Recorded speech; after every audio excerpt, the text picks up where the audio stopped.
Going West, The Outlaw Josey Wales. It's the penultimate film in my Western series, and this time we are looking at Eastwood's The Outlaw Josey Wales. It's a tale that starts off with revenge through violence that morphs into one about survival. Josey Wales, a farmer and family man whose life is irrevocably shattered by the senseless violence of some Union forces in the waning days of the Civil War. His response is not one of reconciliation. It's a deep, simmering rage that propels him away from any notion of a negotiated peace. A sole outlaw, hunted. Initially, we are dropped into Josey Wales's world in the immediate aftermath of the Civil War, the air still thick with resentment and loss. He and his unit are facing death or surrender. Josey chooses the former. When the Union gun down his fellow rebels, Wales unleashes hell with a Gatling gun, instantly transforming himself into a fugitive. So far, so familiar. Senator. The war's over. Our side won the war. Now we must busy ourselves winning the peace. And Fletcher, there's an old saying, to the victors belong the spoils. Fletcher.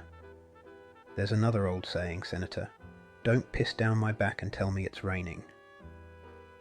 The narrative then becomes this curious blend of the lone rider myth and the westward journey of a community. Eastwood begins to populate Wales's journey with a disparate collection of individuals, each bearing their own scars and seeking some form of refuge.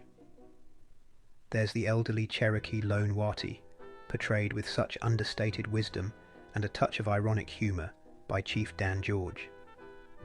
A young Native American woman marked by her own trauma, a group of survivors from a brutal attack and a spat-upon dog. There's a long of spit flying, all drawn into Wales's orbit. Wales, initially a man intent on solitude and perhaps vengeance, finds himself the de facto leader and protector of this makeshift family. They navigate a landscape still raw from conflict, encountering both the lingering animosities of the war and the inherent dangers of the frontier. The film becomes a study not in revenge, but in survival. Not just in the physical sense, but in the emotional and spiritual one. It explores the possibility of finding connection and even a fragile form of peace amidst the wreckage of personal and national trauma. Eastwood, both as actor and director, crafts a narrative that acknowledges the darkness of the past, while hinting at the possibility of a different future. Dying ain't much of a living, boy. The film does come with external baggage. The book upon the movie was written by a racist, a Klansman, and a segregationist. There's the whole troubling relationship of Eastwood and Sondra Locke, which begins in this film. Philip Kaufman was also initially slated to direct, however. The familiar narrative of creative differences intervened, ultimately leading to Eastwood assuming the dual role of star and director. Ignoring the external drama looking at the finished film, it is difficult to imagine it in significantly different hands. There is a coherence of vision and tone that feels intrinsically linked to Eastwood's evolving perspective on the Western genre. The film, through Bruce Surtees's often somber cinematography, establishes a palpable sense of place and atmosphere. Those wide-open vistas aren't just pretty postcards, they offer a sense of both freedom and isolation, mirroring Josey's own predicament. That image of Josey collapsing as he buries his family, clutching that cross like it's the last solid thing in a world that's crumbled beneath him. It's a gut punch, visually rendered with a stark lighting. It is a West that feels both vast and unforgiving, mirroring the internal states of its characters. The supporting cast, often a crucial element in grounding a Western, is particularly rich here. Populated by faces familiar to Eastwood's work and to the genre itself, this familiarity lends a certain lived-in quality to the world of the film. John Vernon as Fletcher is particularly noteworthy. Vernon, whose deep voice and commanding presence were so memorable in Dirty Harry, portrays Fletcher as a man burdened by his task. He is the hunter compelled to pursue his former comrade, a duty that seems to chafe against some internal moral compass. You sense a weariness in his portrayal, a resignation to the grim realities of his profession. Chief Dan George as the old Indian, Lone Wati offers a performance that is just magical. There is this wonderfully dry, understated wit, his explanation to Josey about never surrendering. "But they got my horse, and it surrendered." It's a throwaway line delivered with such perfect timing and weary resignation that it cuts right through the usual clichés. George manages the ability to be both funny and deeply dignified simultaneously. Here he becomes this unexpected sidekick to the stoic Eastwood. But George brings this added layer, his own little indignities. The lament about being too old to sneak up on people anymore is both humorous and poignant. But his essential humanity just radiates from the screen. He's as open and expressive as Josey Wales is closed off, and that very contrast creates a compelling dynamic. Of course, the relentless pursuit by seemingly inexhaustible bounty hunters is a constant thread, despite Eastwood's now familiar ability to mow down hordes of bad guys before they can even think about raising their rifles. As Wales continues his westward trajectory, he accumulates this unlikely family: a young Indian girl, Geraldine Keams, and the shattered remnants of a Kansas family, Sarah Turner and her granddaughter Laura Lee, who had been chasing some fool's dream of El Dorado. The bonds within this group are established with remarkable economy. There is not a lot of exposition, not a lot of heartfelt declarations, but somehow everyone understands each other. The unlikely group eventually make it to the settlement of Santo Rio, and the group expands by two more, Travis and Chateau, who had been in the employ of Turner's deceased son. Their arrival adds another layer of connection to loss and the disrupted patterns of life in the wake of conflict.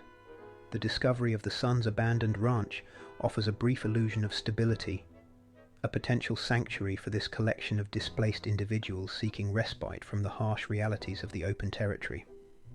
However, this fragile hope is soon challenged by the kidnapping of Travis and Chateau by the Comanche, led by Chief Ten Bears. Wales's response to this crisis is significant.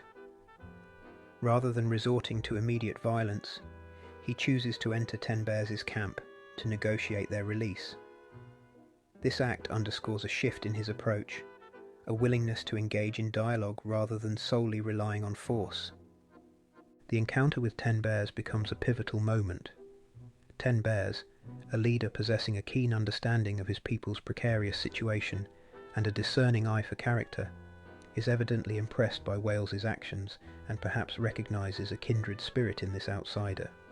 The subsequent act of becoming blood brothers forgoes the historical animosity between their cultures, suggesting a potential for understanding and even alliance in a landscape defined by conflict. It is easy, given Eastwood's laconic screen presence and his focus on action, to overlook the fact that he is often the one calling the shots, directing many of his most intelligent and resonant films. It's so much more grounded than the previous films we have looked at.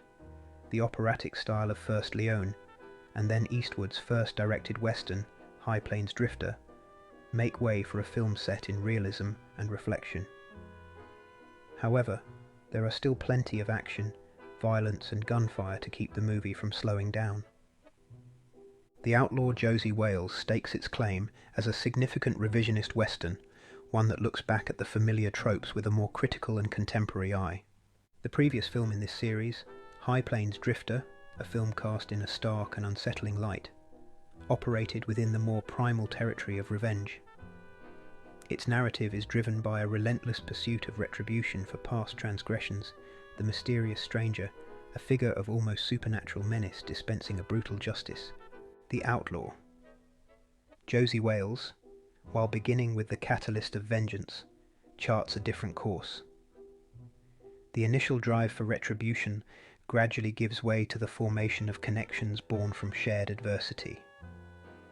Wales, initially isolated by his grief and anger, finds himself amidst a disparate group of survivors, their collective survival dependent on mutual support and the forging of unexpected bonds.